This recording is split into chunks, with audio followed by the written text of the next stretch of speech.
खुलुमबाय बेयो उदालगुरि इंखं टेलिभिजन दिनैनि रादाबखौ फरायदों आं रिंकु बसुमतारिया दिनैनि गाहाय रादाबफोराव दं गोविंद बसुमतारिया दिनै बिटिसिनि लेङाइ गाहाय महरै बिबान लाजेनबाय बिटिसिआव 2,40,000 न' गैयै सुबुंफोरनो थाबैनो न' होनाय जासिगोन दिनै टिवा काउन्सिलनि बिसायख'थि 124 सा बिजाथिफोरनि जेननाय देरहानाया बेलट बाक्सुआव रोनगोरा नार्जारिखौ इउपिपिएलनि मावफुं आफादगिरि थिसनबाय अमित शाहआ 26 डिसेम्बर खालि आसामाव दावबायफैगोन नलबारियाव बेंक लुथिनायजों लोब्बा थानाय 10 दाखाथि हमदों दानिया आबुं रादाब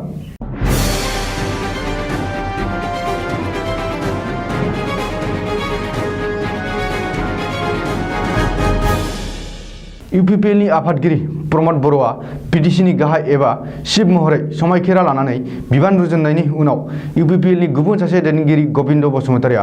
दिनै बिटिसिनि लेङाइ गाहाय एबा डिपुटि चिफ महरै बिबान लाजेनबाय बिटिसिनि लेङाइ गाहाय गोविंद बसुमतारिया दिनै गुवाहाटी नोगोरमानि लिलि हटेलनिफ्राय क'क्राझाराव फैनानै गावनि बिबान रुजुनफैदों मख'नो गोनांदि इउपिपिएल बिजेपि आरो जिएसपि दोलोनि जथायारि बिटिसि सोरखारनि गाहाय प्रमद बर'जों लोगोसे लेङाइ गाहाय गोविंद बसुमतारि आरो गुबुन साथाम मावफुं सोद्रोमामोनाबो थांनाय 15 डिसेम्बर खालिनो समायखिरा लादोंमोन नाथाय बिटिसि गाहाय प्रमद बर'नि अनगायै रावबो गावबा गावनि बिबान रुजुनथ'वाखैमोन बबेखानि जथायारि सोरखारनि साफ्रोमबो सोद्रोमाफोराबो बावैसो साननि गेजेरावनो समायखिरा लानानै गावबा गावनि मावबिबान रुजुननो हासिगौ बेजों लोगोसेनो गोदानै सायख'जानाय खुंथाय गोहोनि गासैबो एमसिएलएमोनखौबो दिनैनि गेजेरावनो लिलि हटेलनिफ्राय उदां खालामनो हागौ होननानैबो सुलुङाव मिथिनो मोननाय जादों सोलायनाय आरो समान जौगाथायनि स्ल'गानजों बिटिसि दखल खालामनो हानाय प्रमद बर' दैदेननाय बिटिसिनि जथायारि सोरखारा बिबान रुजुननायनि उनावनो बिटिआर हालामनि न' गैजायै गोरिब थाखोनि सुबुंफोरनि थाखाय सानदों आरो खामानि मावनो बिथांखि लादों प्रमद बर'नि सोरखारा गिबि खामानि जागायनायावनो बिटिआर हालामनि खमैबो 2,40,000 न' गैजायै सुबुंफोरनो पाक्कानि न' लुना होनायनि थांखि लादों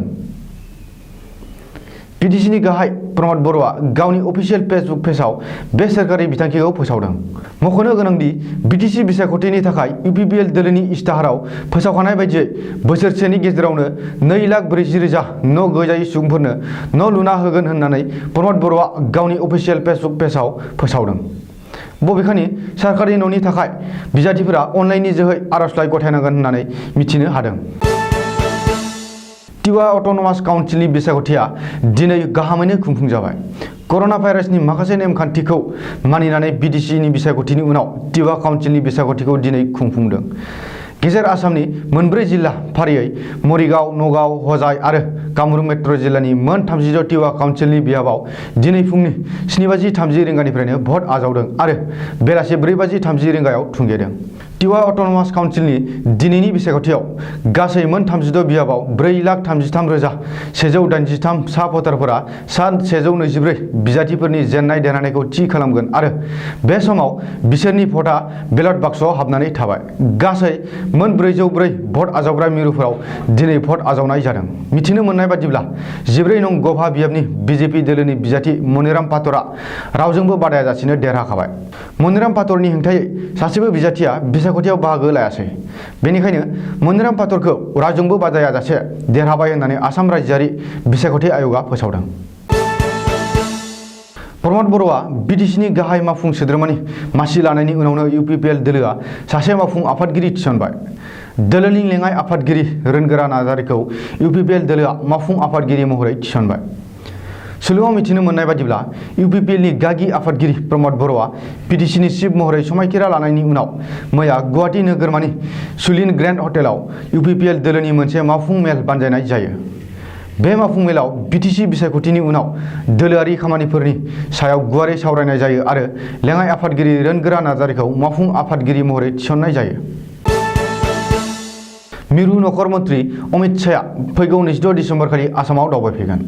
सुलुङाव मिथिनो मोननाय बादिब्ला आसाम दावबायफैनाय मिरु नखर मन्त्रि अमित शाहआ फैगौ 2021 मायथाइयाव जानो गोनां आसाम बिधान सभा बिसायख'थिनि बागै सावरायफैगोन आरो